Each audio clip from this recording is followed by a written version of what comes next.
இப்போ நம்ம பார்க்குறது சௌச்சௌ பந்தல் சிறுமலை தோட்டத்துக்குள்ளே போகிறோம். சௌச்சௌ பந்தல் பார்த்துக்குங்க. சௌச்சௌ பந்தல்லாம் காய்க்கும். சௌச்சௌ பிஞ்சு இது பூ கொடுத்து பிஞ்சு இப்பெல்லாம் பந்தல் தான் சுற்றி சிறுமலையில்.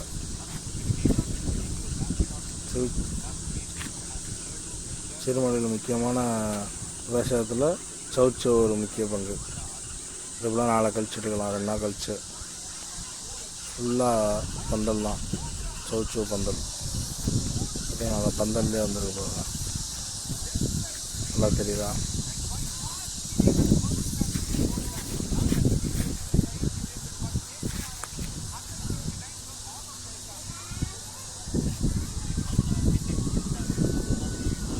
சௌச்சௌ கொடி தான் ஊர்லேருந்து போடுறது. கீழே இருக்க பாதி இதெல்லாம் காஞ்சிடுச்சு பார்த்தீங்கன்னா, ஃபுல்லாக தெரியுதா? மேலே ஃபுல்லாக மாற்றமாக தான் உள்ள மேலே பசங்க சேர்ந்துருக்கோம்.